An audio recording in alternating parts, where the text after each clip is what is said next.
Hello tout le monde, j'espère que vous allez bien. Alors aujourd'hui on se retrouve pour une toute nouvelle vidéo de ma série à la force du mental dans laquelle j'ai eu la chance de recevoir Jean-Pierre Nsamé, joueur de football aux Young Boys. Il a notamment remporté 4 championnats suisses en 2018, 2019, 2020, 2021. Il a été élu 2 fois meilleur joueur du championnat suisse en 2019 et en 2020. Il a aussi été élu 2 fois meilleur buteur du championnat suisse en 2020 et 2021. Il a gagné une Coupe de Suisse et été finaliste une autre année. Donc comme vous pouvez le voir, il a un très beau palmarès dans le monde du football. Donc dans cette interview, vous allez en savoir un peu plus sur lui, sur le monde du foot, sur sa carrière, son parcours. Donc j'espère que ça pourra vous motiver à vous aussi réaliser vos rêves. Et moi, j'ai plus qu'à vous laisser découvrir tout ça.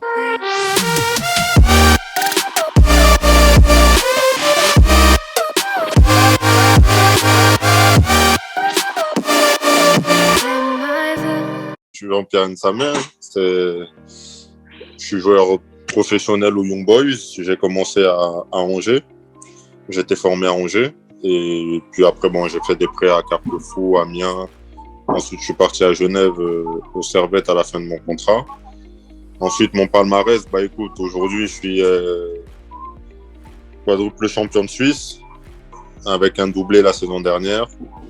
2 fois meilleur buteur du championnat et 2 fois meilleur joueur aussi. Et c'est à quel âge que tu as commencé le foot? C'était à 5 ans, avant que je parte de l'Afrique en fait pour l'Europe, du Cameroun pour venir en France. J'avais un peu joué au foot déjà un peu là-bas, mais juste les 3 derniers mois ou les 4 derniers mois avant que je parte, parce qu'il y avait mon oncle qui avait un club de foot. Et c'est là que, après le reste du temps, je joue au foot avec mes copains, avec les copains au Cameroun. Après, quand je suis venu en France, je suis resté longtemps sans club. Et après un moment, je suis allé jouer en fait à la CBB, à Boulogne-Billancourt.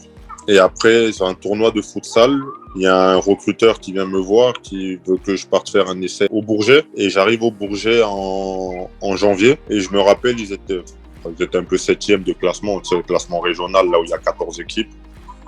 Et puis sur la deuxième partie, en fait, je marque, je crois, si c'est 18 ou 20 buts en quelques mois, en fait.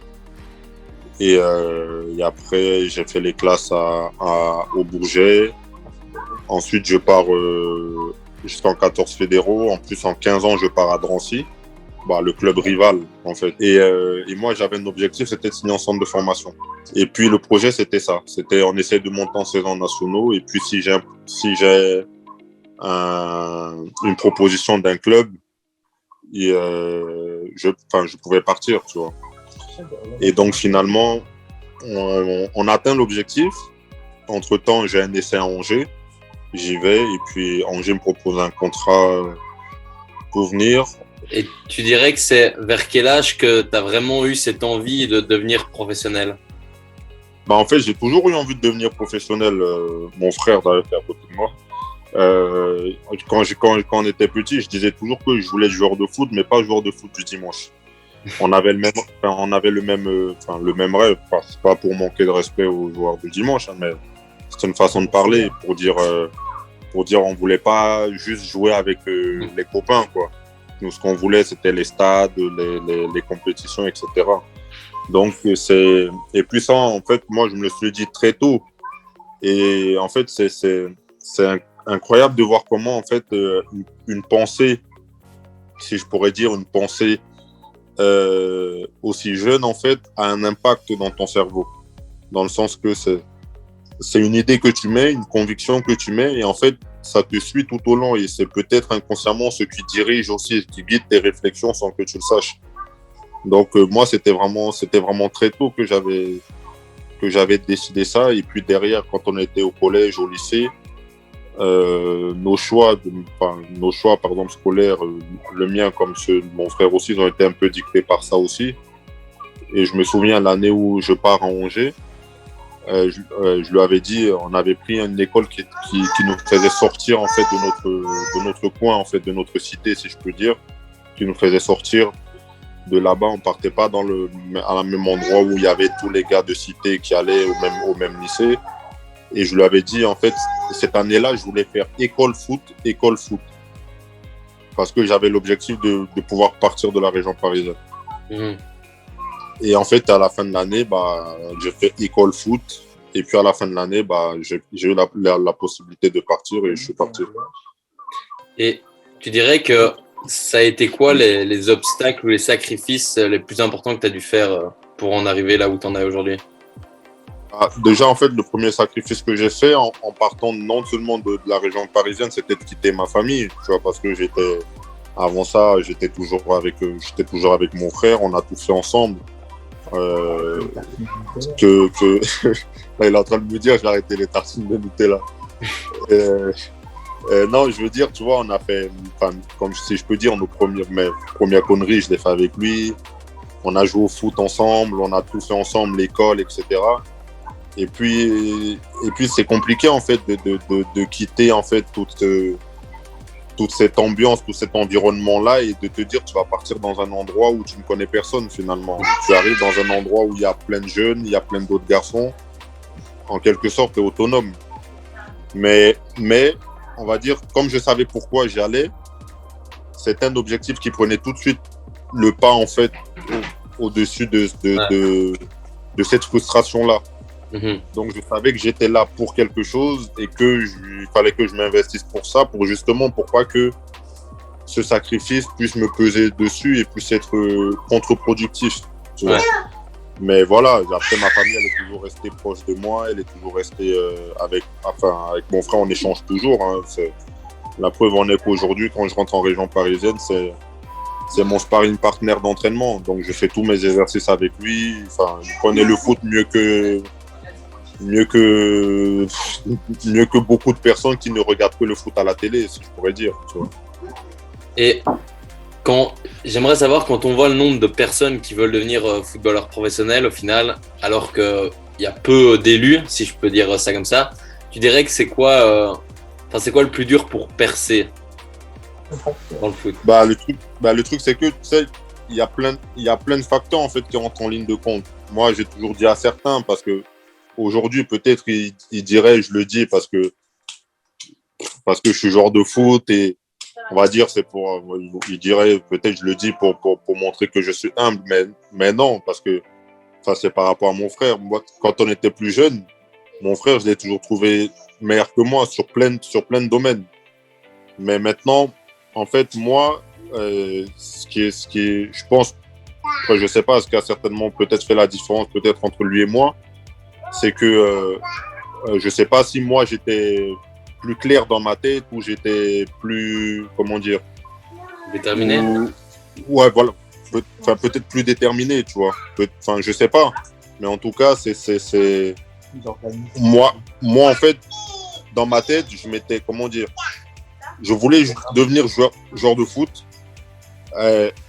Ça, en quelque sorte, en fait, je savais pas comment il fallait aller, mais c'est comme si je me disais, en fait, c'est pas grave. J'ai pas besoin de savoir comment il faut aller pour aller.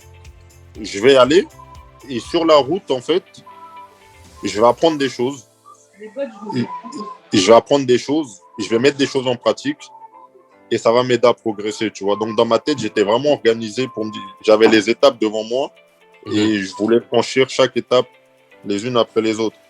Après, c'est sûr, ça demande beaucoup d'efforts, beaucoup de sacrifices, beaucoup de travail. Mais j'étais prêt à travailler plus que les autres, en fait, pour réussir. Et il y a toujours une question que je me posais quand j'étais en centre de formation. C'est, je veux réussir, oui, mais tous les joueurs qui sont ici veulent réussir. Mais à quel point je veux réussir? Est-ce que je veux réussir plus qu'eux? Parce que finalement, c'est ça qui fait la différence. Parce qu'un joueur qui part en centre de formation, il a envie de réussir. Il n'a pas envie de moins réussir que toi. Il a envie de réussir plus que toi. Maintenant, si toi, tu te mets simplement en tête, oui, en fait, on est tous là pour réussir. Oui, dans une entreprise, tous les salariés sont là pour travailler. Mais pourquoi il y en a certains qui ont des meilleurs résultats que d'autres à la fin du mois? C'est parce qu'ils ont plus travaillé que les autres. Et donc, moi, en fait, je suis parti en fait, dans cette réflexion-là, de me dire, je suis venu pour travailler, j'ai envie de réussir, mais à quel point je veux réussir? En fait, pourquoi je veux réussir. Pourquoi je vais aller chercher ça. Et en fait, et ce pourquoi-là, il est très important parce que c'est le pourquoi en fait qui va déterminer en fait l'intensité aussi que tu vas mettre dans ce que tu vas faire par la suite. Mhm. Et moi, c'était ça. Je veux réussir, mais si lui veut réussir à 100%, moi, je veux réussir à 120%. Ouais. En fait, t'es convaincu que en fait, tu te laissais pas le choix d'y arriver tout simplement, quoi. En fait, pour moi, le fait de ne pas arriver n'était pas une option. Enfin, Ouais. je me souviens, tu vois, à l'école, quand les profs, par exemple, ils demandaient qu'est-ce qu'on voulait faire plus tard, je me souviens, moi je répondais, je vais être joueur de foot. Et ils me disaient, mais t'as pas d'autre plan? Je dis non. Il me dit, et si ça fonctionne pas? Et moi, je leur répondais, et si ça fonctionne? Donc, dans ma tête, il n'y avait pas la possibilité que ça ne puisse pas fonctionner. Après, j'étais peut-être fou de penser ça. Mais moi, j'ai pensé comme ça. J'ai dit, j'ai un plan, entre guillemets, j'ai une balle dans le pistolet et il faut que je la tire au bon moment. Ouais. Ni trop tôt, ni trop tard. En vrai, je pense que si tu as un plan B, ça veut dire déjà que tu envisages le fait de ne pas pouvoir atteindre le plan A, donc c'est ça. C'est ça. Et moi, dans le foot, j'ai toujours fonctionné avec un seul plan. En ce qui concerne ce que je voulais faire depuis jeune, j'ai fonctionné avec un seul plan et j'ai tout organisé autour de ce plan-là. Parce que pour moi, ça ne me donnait pas, en fait. Je me disais, bon, si ça fonctionne, enfin, ça fonctionne, je suis persuadé que ça va fonctionner. Et je ne voulais pas adopter, en fait, l'idée de ce que les personnes voulaient me mettre dans la tête. Parce que je pense que, à ce moment-là, en fait, quand un jeune pense comme ça et que les autres lui mettent en fait en tête que c'est possible que ça puisse ne pas fonctionner, en fait, c'est comme si tu l'orientes déjà à ne pas réussir. C'est-à-dire que tu lui mets le doute dans la tête. Et il y a beaucoup de joueurs, des fois je lis la biographie de certains joueurs, ils sont passés par ce schéma-là.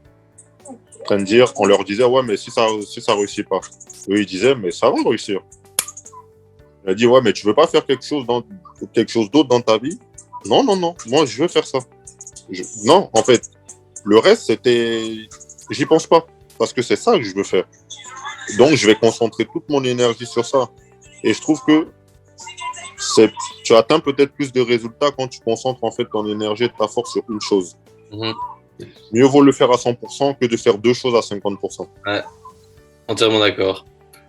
Et j'aimerais savoir, selon toi, dans le foot, c'est quoi les qualités les plus importantes à avoir, que ce soit physique ou mental, parce qu'on sait que dans le sport professionnel, encore plus aujourd'hui, le mental a une place hyper importante. Selon toi, c'est quoi les plus grandes qualités? En fait, pour moi, les plus grandes qualités, je pense que le foot, c'est 80% de... Non, c'est 80% de mental et 20% de talent. Dans le sens que ceux qui font des grandes carrières, c'est pas forcément ceux qui ont le plus de talent. Et quand tu vois la moyenne de tous les footballeurs sur la terre entière, en fait, si tu fais le calcul, moi je l'ai déjà fait, j'ai déjà essayé de le faire. Si tu fais le calcul, tu te rendras compte que les 80-20%, ça se confirme. Parce que le nombre, et là je te parle vraiment des tops, hein, des tops, il y a à peu près, plus ou moins, mais dans cette fourchette, 20% de tous les joueurs du monde entier qui sont au top niveau. Mais quand je te dis au top niveau, c'est tu peux jouer, on va dire, tu peux jouer dans un club comment je peux dire, tu peux jouer dans un club comme le Milan, mais pas être Zlatan. Tu vois, c'est ce genre de joueurs-là que je te parle. Tu vois, des joueurs qui se rapprochent de ça. Ouais. Et ils ne sont pas beaucoup dans le monde à être dans cette sphère-là. Mais qu'est-ce qu'ils ont tous en commun? C'est là. Parce que ce qu'ils ont dans les pieds, je pense qu'on est tous avec un talent et un potentiel qu'on a tous. Maintenant, c'est comme ceux qui sont scientifiques. Il y a des scientifiques qui savent jouer au foot. C'est pas, ils sont pas ils sont pas aussi bons qu'un joueur de Ligue 1 ou de Ligue 2. Mais quand tu parles de foot, le foot, c'est quoi? C'est à partir du moment où tu vas taper un foot avec tes copains derrière, tu joues au foot, tu sais jouer au foot. Maintenant, pourquoi lui, il est scientifique? Parce qu'il a développé la fibre intellectuelle plus que les autres. Un joueur de foot a développé la fibre sportive plus que les autres. Mais en plus de ça, il a développé, pour être au niveau où il a développé la fibre mentale. Et les gens pensent que le mental, c'est seulement, genre, il faut que j'ai du mental pour traverser les épreuves. Mais le mental te sert aussi à appréhender les épreuves. À penser, si cette épreuve arrive, qu'est-ce que je vais faire?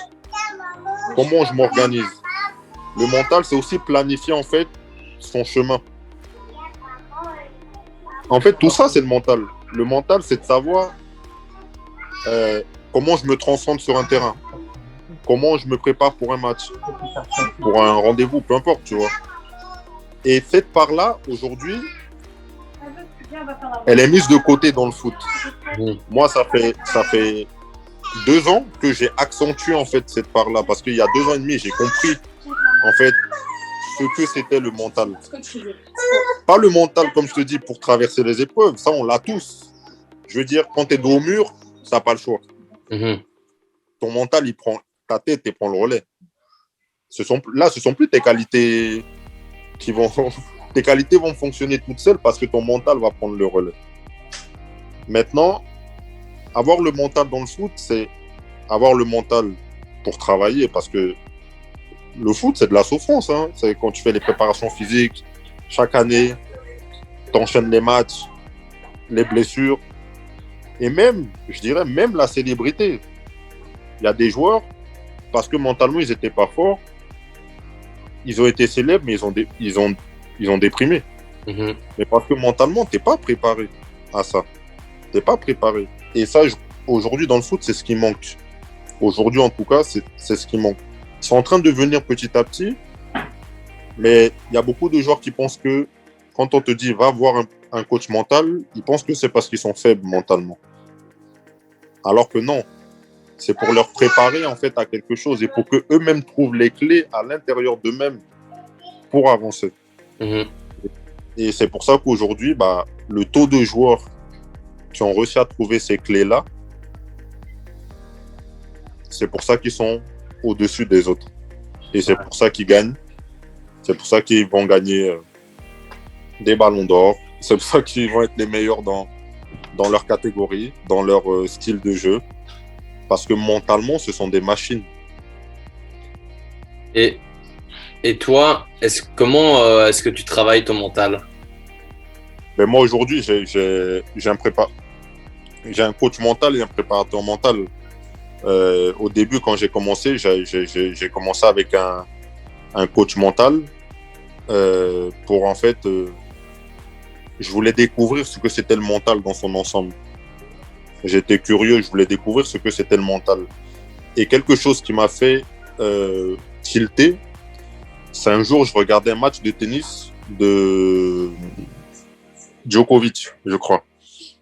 Un match de tennis de Djokovic où il perdait. Et je me suis dit, ouais, de toute façon, il va perdre le match. Je crois qu'il perdait 1-7 et demi, je crois. Je crois sur le deuxième set, il était à 5-3 ou quelque chose comme ça.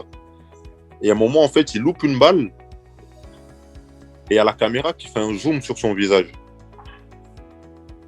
Et il n'a pas d'émotion. En fait, il est...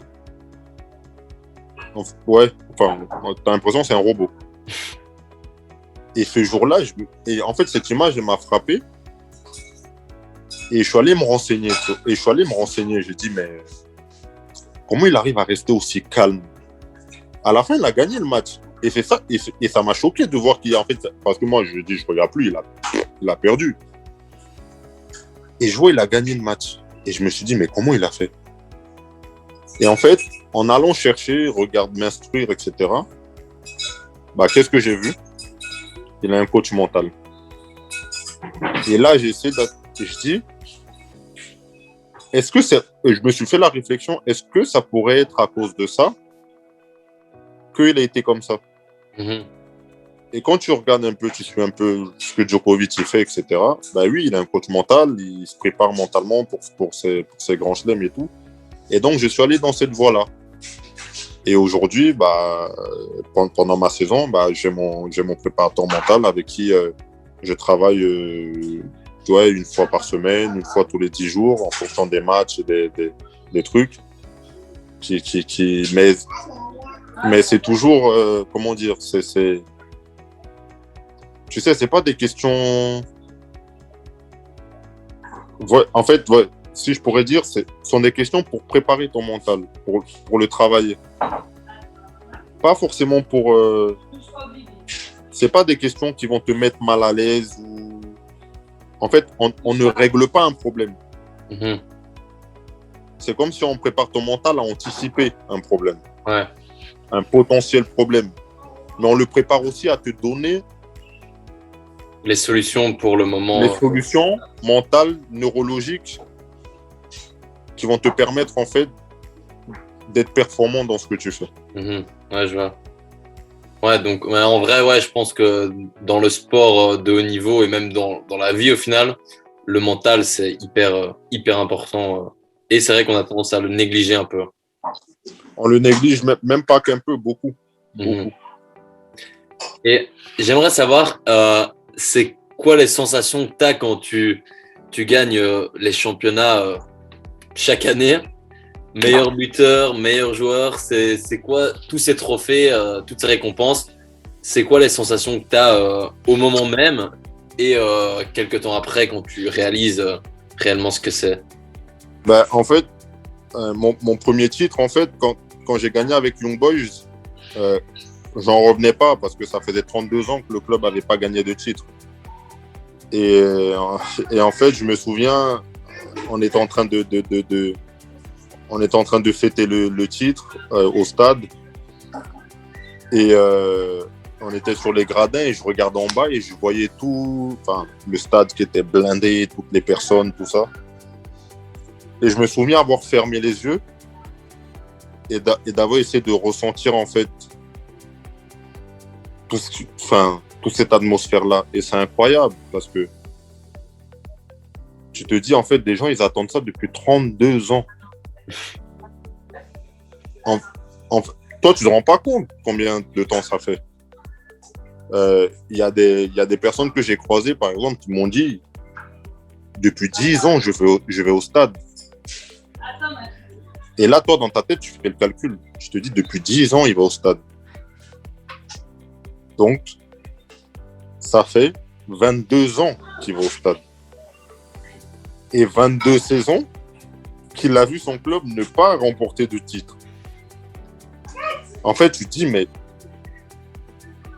lui ai dit, mais comment tu fais? Je dis, comment, parce que pour moi, ça, quand tu es joueur, tu t'en rends pas compte. En fait, tu te percutes même pas. Tu te dis, mais... Parce que toi, tu te dis, ouais, moi, mon club, il gagne pas en 32 ans. Je crois qu'à un moment, je change de club. Tu vois? Mais eux, ils ont ça en eux, tu vois. Et donc, en fait, ce jour-là, en fait, tu te rends pas vraiment compte.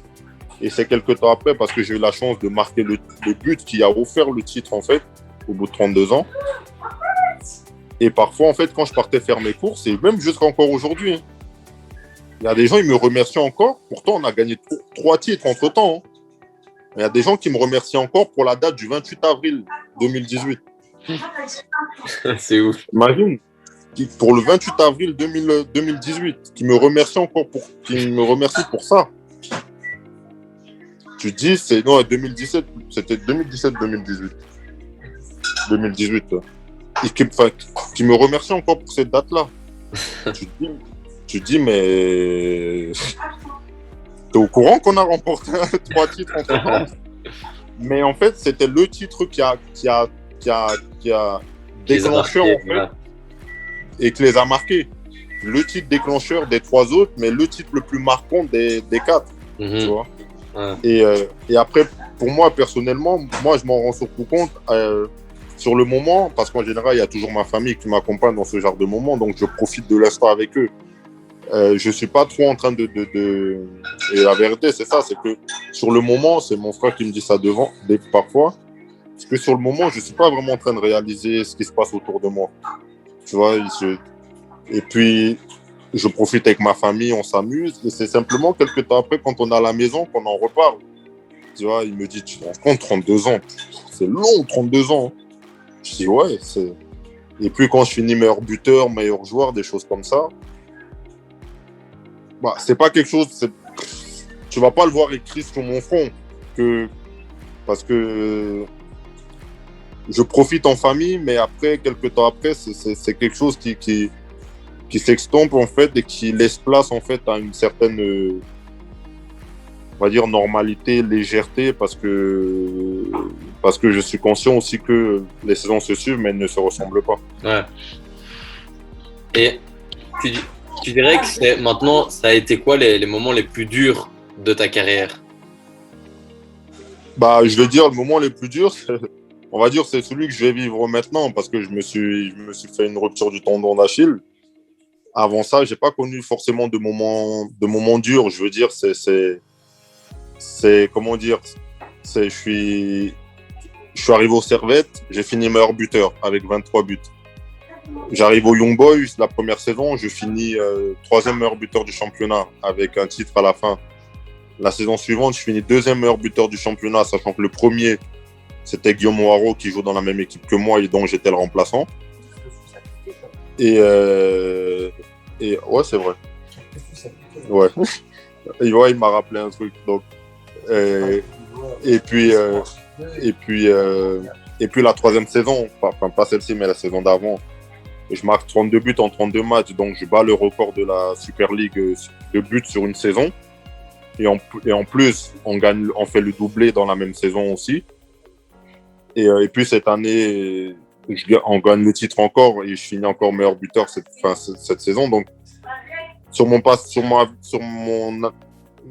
mes années au Young Boy, il n'y a pas de difficulté. La seule difficulté, comme je t'ai dit, c'est la blessure, et celle qui vient de me dire, c'est que quand j'étais à Angers, en fait, je passe d'espoir à Angers, d'espoir qui a fait déjà 22 matchs en Ligue 2, un but, une passe décisive. J'étais vraiment, même quand je suis arrivé à Carquefou, par exemple, en prêt, il y a des joueurs là-bas qui me demandaient qu'est-ce que je foutais là, parce qu'ils m'avaient vu jouer titulaire contre Nantes quelques mois avant. Tu vois, ils m'avaient vu jouer titulaire contre Nantes quelques mois avant, à la Beaujoire, stade plein, et record d'affluence, tout. Et donc, et là, en fait, je me retrouve là où je fais une mauvaise saison, je marque pas de but cette saison-là. Même le coach même de National, il m'envoie jouer avec l'équipe réserve qui est en DH aussi. Je prends un carton rouge. Donc c'était une période difficile, mais elle a duré 4 mois, 5 mois. Et puis quand je suis rentré en région parisienne en famille, ça m'a permis de me ressourcer, de me reposer les choses, de voir après, surtout pour les 6 mois qui vont venir. Et ce retour chez moi, en fait, à 20 ans, où je me suis remis en question, bah, depuis, en fait, ces 20 ans-là, depuis ce moment-là, quand je suis retourné, en fait, à Carquefou, j'étais dans un autre état d'esprit. Et cet état d'esprit-là, dans lequel j'ai basculé à 20 ans, c'est l'état d'esprit que, aujourd'hui encore, à 28 ans, j'ai. J'aimerais savoir, selon toi, qu'est-ce qui va faire la différence entre ceux qui vont travailler, on l'a un peu évoqué tantôt, mais donc 2 personnes travaillent, et qu'est-ce qui va faire la différence qu'une personne va justement réussir à atteindre le plus haut niveau, et l'autre qui au contraire va rester au niveau en dessous, quoi. Il n'y a pas de réussir à avoir des trophées, à devenir professionnel, etc. Ça aussi, je pense que c'est ton entourage qui fait ça. Comme tout à l'heure, tu l'as dit, en fait, quand on est en centre de formation, on est tous... Je veux dire, sur une génération, il y a 10 appelés, mais il y aura un élu, ou 2, maxi. Mais ces 2-là, en fait, c'est ceux qui auront montré un potentiel certain, une capacité de travail plus élevée que les autres, et un mental qui sera plus fort que les autres. Donc, on peut tous les deux travailler de la même manière, mais moi, je vais travailler avec une idée claire. C'est que je veux réussir. Donc, mon travail va être différent. Je veux dire, l'intensité que je vais mettre va être différente. Ma capacité de charge de travail va être différente que l'autre qui va être à côté de moi.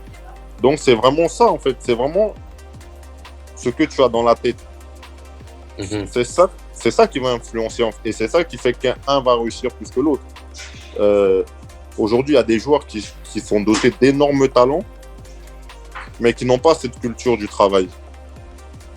Mais ce sont des joueurs qui, finalement, ils sont contents d'être parmi les 5 meilleurs joueurs du monde. Mais ils ne veulent pas être le numéro 1. Ouais. Et si tu prends cette catégorie-là, ce qui fait qu'un Cristiano Ronaldo est numéro 1, c'est pas parce qu'il a moins de talent que Neymar. Non, c'est pas parce qu'il a plus de talent. Non, c'est parce qu'il est prêt à investir ce qu'il faut pour être numéro 1. Tu vois, il va être capable de travailler comme... bon, je prends l'exemple de Neymar, hein, c'est pas pour dire qu'il n'est pas fort, mais c'est pour te montrer, entre un qui a 5 ballons d'or et un autre qui est pour moi, à part les 2 monstres devant, qui est pour moi le meilleur joueur du monde. Tu vois? Mais il n'a pas encore atteint ce niveau-là. Parce que mentalement, les 2 autres, ils ont été clairs dans ce qu'ils voulaient. Cristiano, il a dit, je veux être le meilleur joueur de tous les temps. Je veux être le meilleur joueur de l'histoire du foot. Il a travaillé en fonction des objectifs qu'il se fixe. Et à chaque fois qu'il a atteint ses objectifs, il s'en est fixé d'autres. Ouais. Et mentalement, en fait, ça fonctionne comme ça.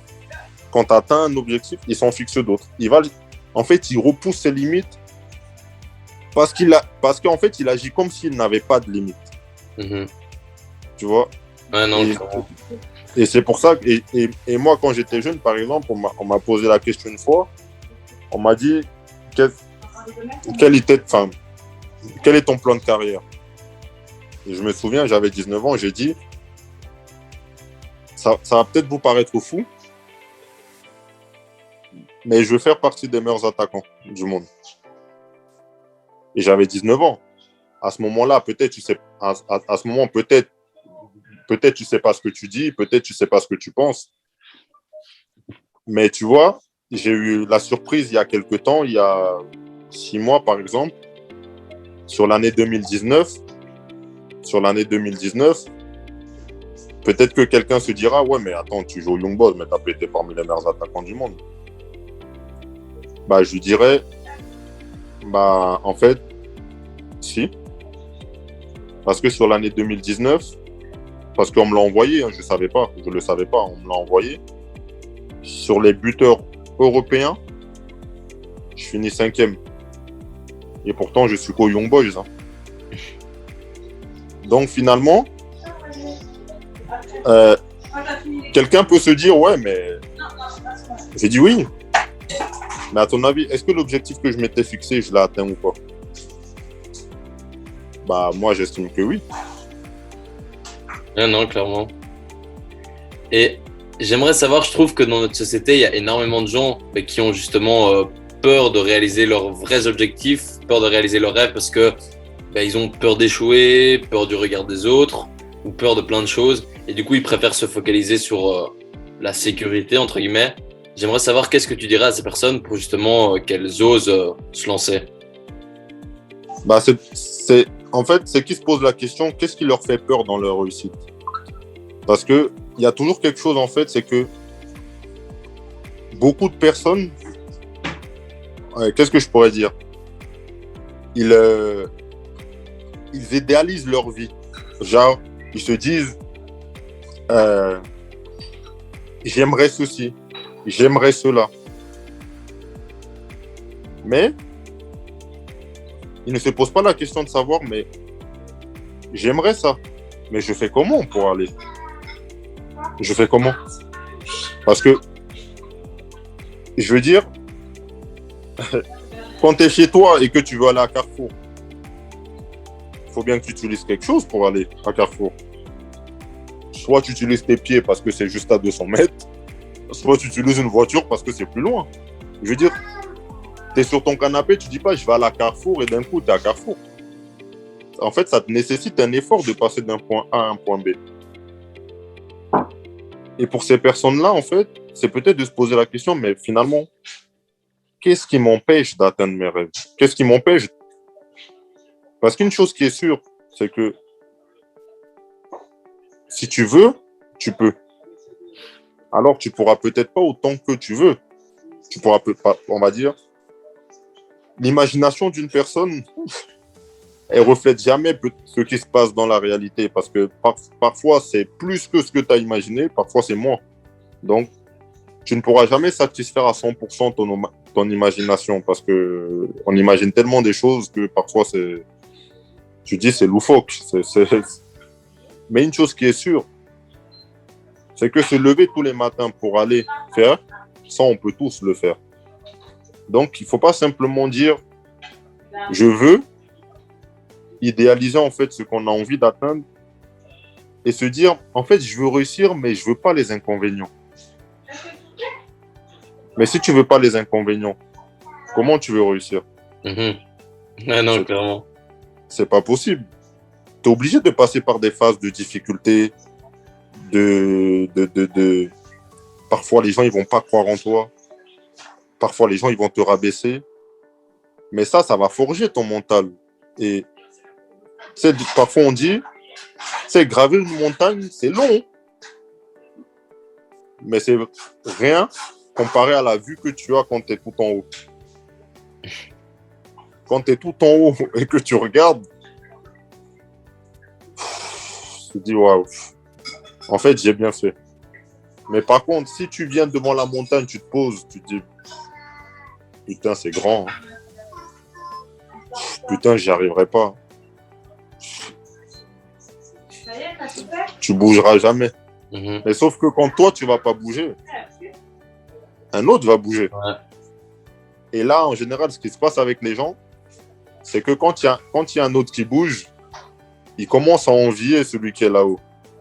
On se dit, oh, mais comment il a fait? Pourtant, il est au même niveau que toi. Donc, pourquoi lui, il y arriverait et pas toi?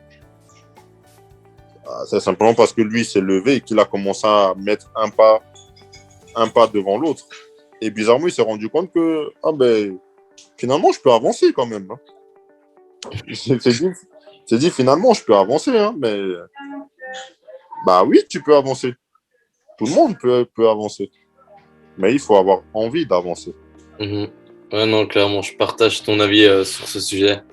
Et j'aimerais savoir, avec toute l'expérience que tu as emmagasinée jusqu'à maintenant, qu'est-ce que tu as appris sur toi ou sur la vie et que tu aimerais transmettre aux gens?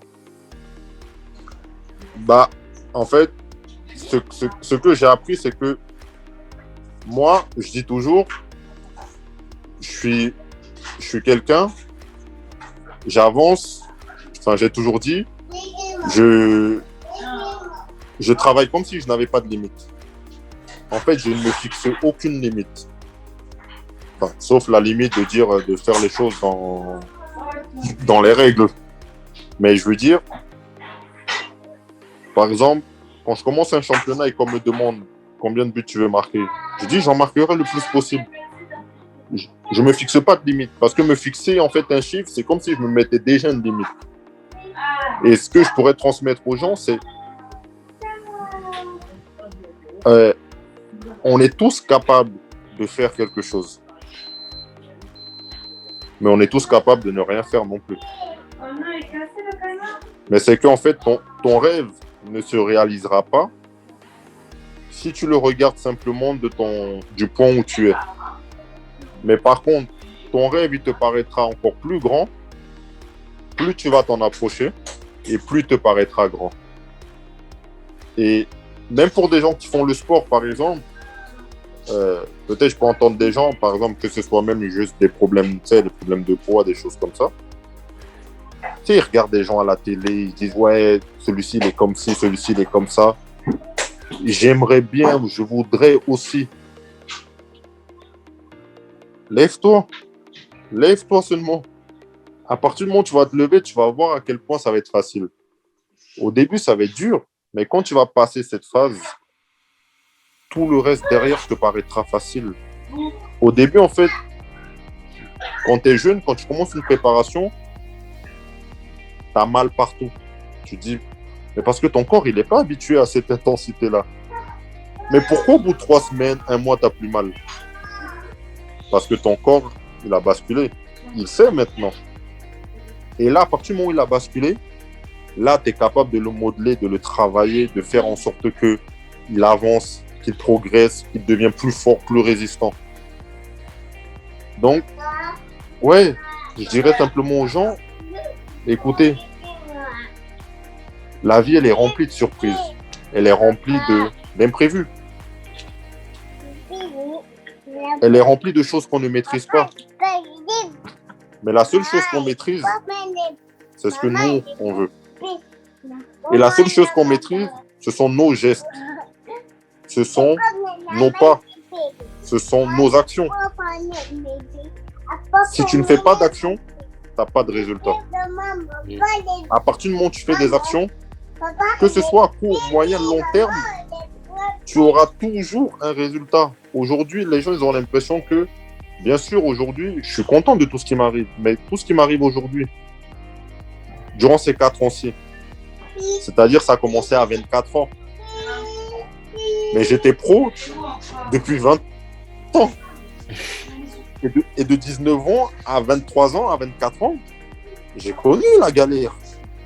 Mais dans cette galère-là, j'ai fait quoi? Est-ce que je me suis tourné les pouces? Non.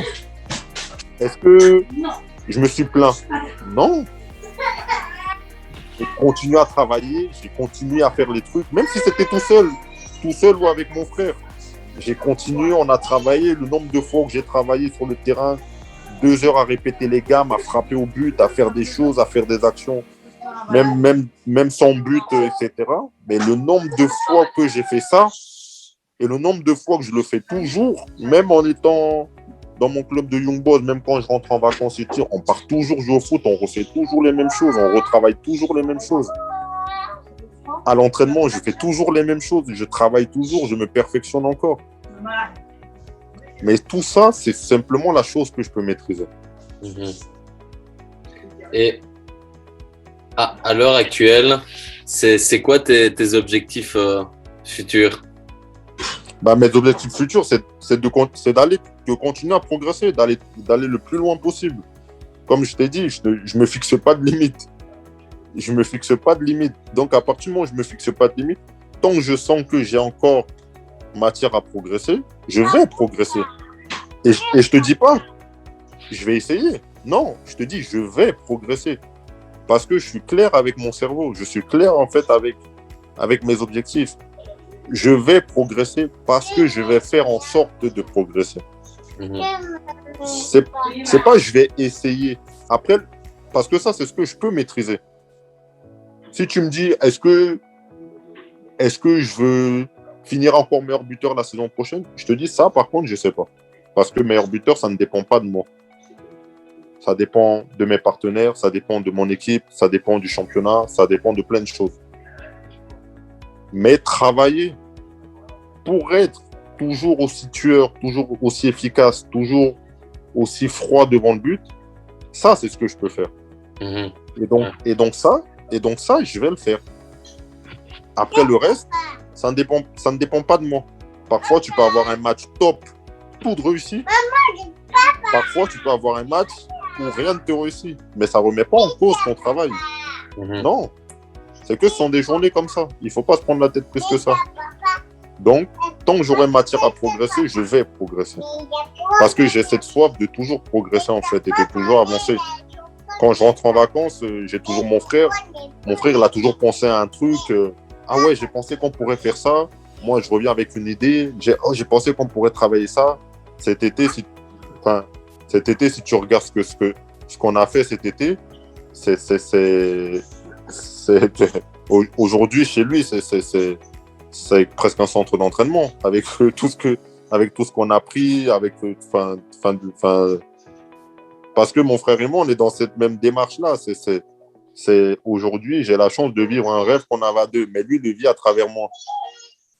Donc, il participe aussi, en fait, à cette réussite que j'ai. Et il a une grande partie de ça, parce que c'est celui avec qui je travaille quand je suis en vacances. C'est lui qui me fait descendre, qui me fait des passes, qui me fait travailler techniquement. Lui aussi travaille techniquement. Quand il vient me voir, il a vu des choses dans des clubs que très peu de personnes voient. Et pour moi, en fait, on va dire, c'est comme c'est comme ma reconnaissance pour lui. Il voit des installations, il sait comment ça fonctionne dans un club. Il connaît tout comment ça fonctionne dans un club. Chose que des gens de l'extérieur ne peuvent pas connaître. Et pourtant, on va dire, chose que seuls des joueurs de foot connaissent. Mais lui, il les connaît. Parce que, à défaut de ne pas avoir pu faire comme moi, eh ben, il connaît tout ça, et ce qui permet que quand on vient s'entraîner, quand je viens m'entraîner, par exemple, quand je viens à la maison et qu'on part s'entraîner, bah en fait, ouais, il sait tout comment gérer. Aujourd'hui, par exemple, tu vois, aujourd'hui, je suis blessé. Dès qu'il a appris que je suis blessé, c'était lui le premier à dire non, quand tu vas rentrer, il faut qu'on cherche un physio, faut que tu fasses le moins de trucs possible, etc., etc. Et voilà, c'est la fin de cette interview. J'espère qu'elle vous aura plu, j'espère qu'elle vous aura inspiré. Encore une fois, n'hésitez pas à vous abonner à ma chaîne YouTube, à activer la petite cloche pour ne louper aucune de mes prochaines vidéos, à partager la vidéo autour de vous si elle vous a plu. Et moi, je n'ai plus qu'à vous dire à très vite pour une prochaine vidéo. Ciao!